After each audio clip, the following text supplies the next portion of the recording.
Jerry Springer joins us now on the Little Caesars Hot and Ready Hotline. The Price is Right is at Grand Casino this weekend, starring Jerry Springer, and he joins us in helping promote that and having basically nonsensical fun with us on the Little Caesars Hot and Ready Hotline. Zach McCrite here, Jerry, and thank you.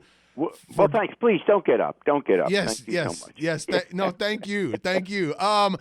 Can you tell me first, how did you get into this little Price is Right thing? Now, this is interesting. I mean, how did you get into this? Well, in addition to doing, my show, of course, I also hosted for NBC America's Got Talent. Mm-hmm.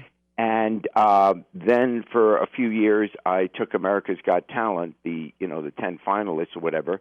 I took them on a national tour. Well, the company that does that also does the national tour of The Price is Right.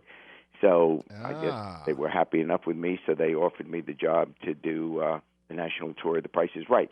So for the last couple of years, I've been doing that as well. So it's a lot of fun. It's it's such an iconic show, and everybody gets it. It's probably, I think, one of the reasons The Price is Right has been successful for all these decades is, if you think about it, shopping is the one thing everybody does. So you watch a regular quiz show, and sometimes you're going to feel, I don't know that subject, I'm out of it, I feel uncomfortable. But The Price is Right. Everyone's been to the store at some time in their life and had a price good. So it kind of, everyone feels like, hey, I can compete, I can do that. But of course, once they get up there, they freeze. But it's a lot of fun, and the personalities of the guests, it's a lot of fun. Well, that was my next question. The crazier personalities were on the Jerry Springer Show or Price is Right? Well, the Jerry Springer Show. Yeah. Can you give me the one? The people on The Price is Right tend to have more teeth. Can you give me the one time where on the show, if this ever did happen, where on your show you were scared for your life? No. No, it's a television show, so. No, I know, but sometimes, you did that stuff looked dangerous. Well, it is real. It is real, but we have security there, and Steve. I forgot about Steve. I forgot. Yeah, well, he doesn't do security now. He does his own show, which we produce. But the security we have, they're Chicago cops and Connecticut police officers as well. So, they know how to handle it. And again, no one has any weapons or anything. They're just wrestling, and if the women are pulling their hair, so pulling wigs off and stuff like that. But it's it's never really, oh my gosh, someone's going to get seriously hurt. After the political career, give me the first time, the very first time where Jerry Springer had a moment in his own head saying to himself, "I made it. I'm a celebrity." Well, I never think of myself as a celebrity. Oh, come on. I'm just a schlub that got lucky with the show, but it's not like I have any particular talent.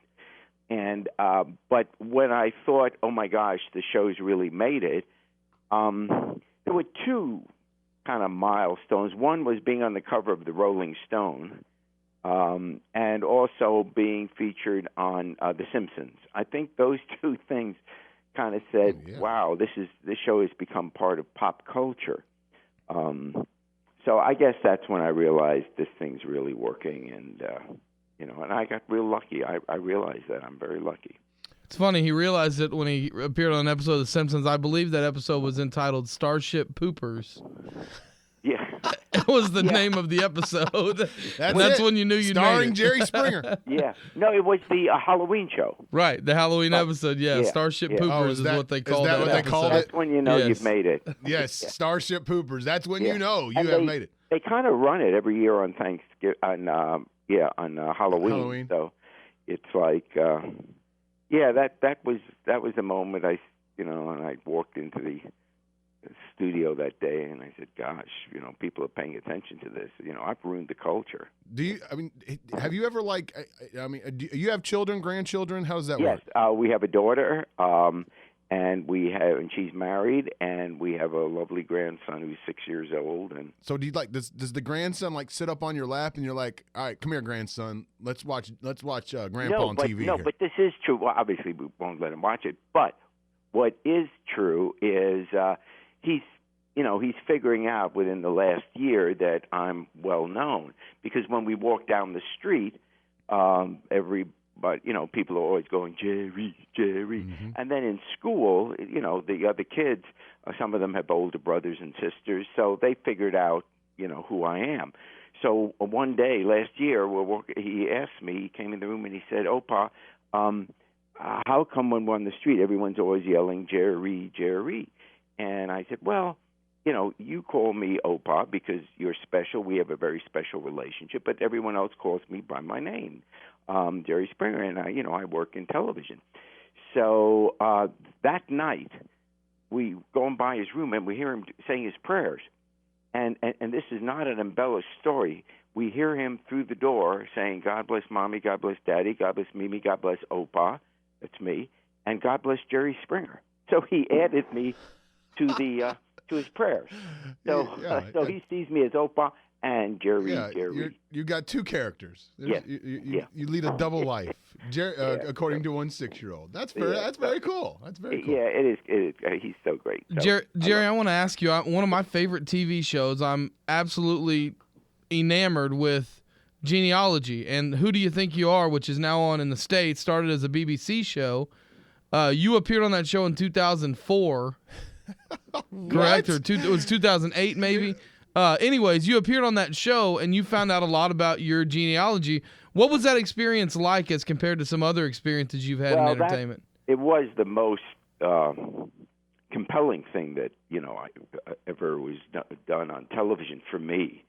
What the show was, and by the way, it was part of the story of why it came to America. The BBC did this show where about 4 times a year they pick out someone who's well known, and our show has been on forever in England.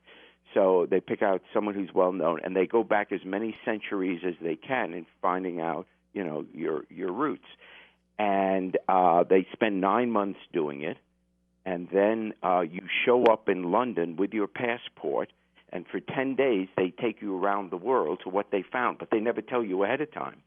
Well, I knew that my family was exterminated in the Holocaust. I lost everybody there. But we never knew, what camps they went to, what day they were killed, what was specifically done to them. Well, the BBC found all this out. And they took me to each of these places, where my grandparents died, my uncles, aunts, cousins, etc. And they had the records, and they had, they knew, what they were fed every 3 days, what they ate, what experiments were done on them, the day they were gassed, and some were shot and some were, just exterminated in the gas chambers.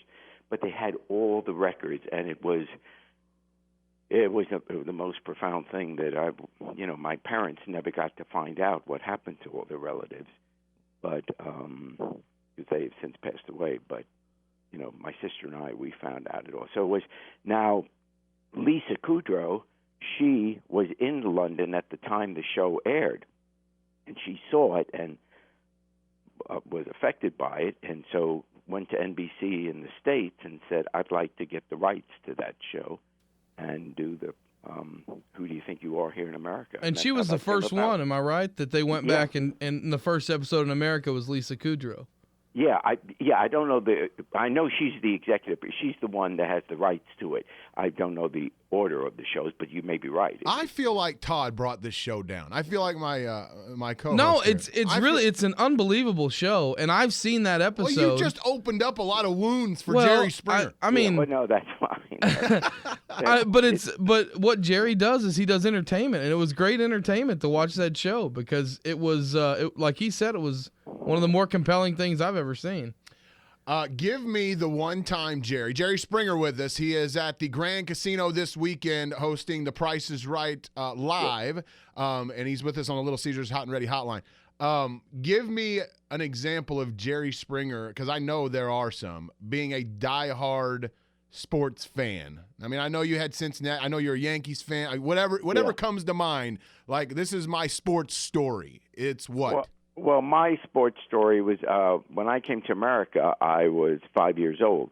And I had been born in England. As I said, my parents escaped and got to England, where my sister and I were born during the war. And then when I was 5, I came here. Now, we settled in New York. So my first day to school in America, my mom dresses me in what she thought boys wore at that time, because in Europe, in England, the boys didn't wear long pants until they were 16.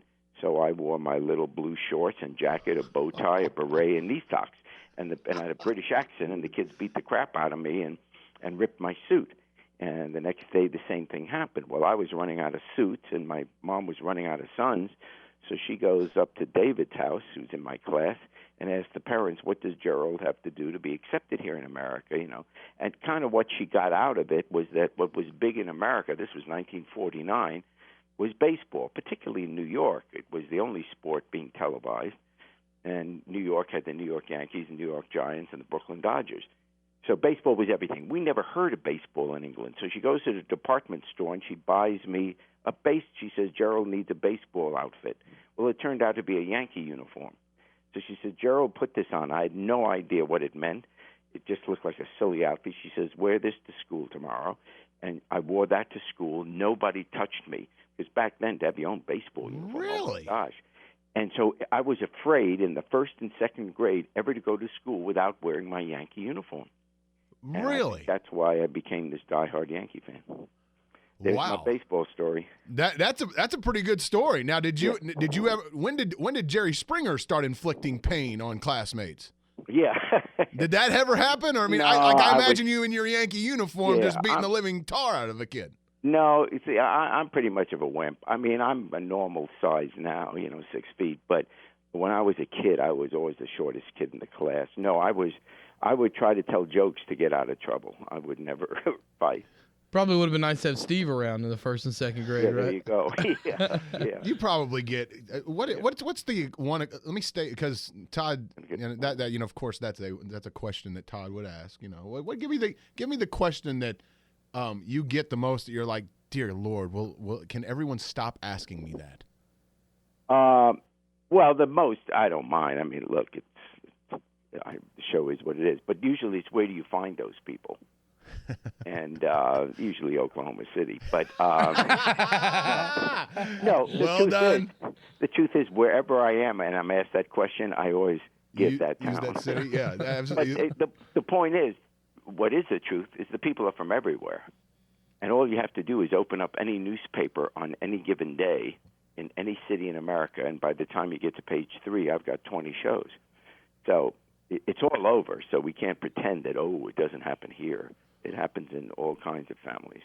Most awed that Jerry Springer has been by a celebrity being awed by Jerry Springer, where you're standing there and saying, man, I can't believe this person is fawning over me. This is amazing.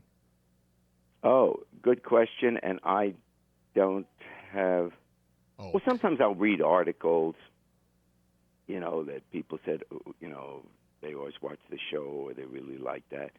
Ball players watch it all the time because, they play their games at night. And when we were taping the show in Chicago, every time any team would come to Chicago, they'd have a night game, but during the day they'd come to our show. So we got all the ball players from baseball, football, basketball, all that kind of thing. More crooked people in politics or in entertainment? Ooh, good question.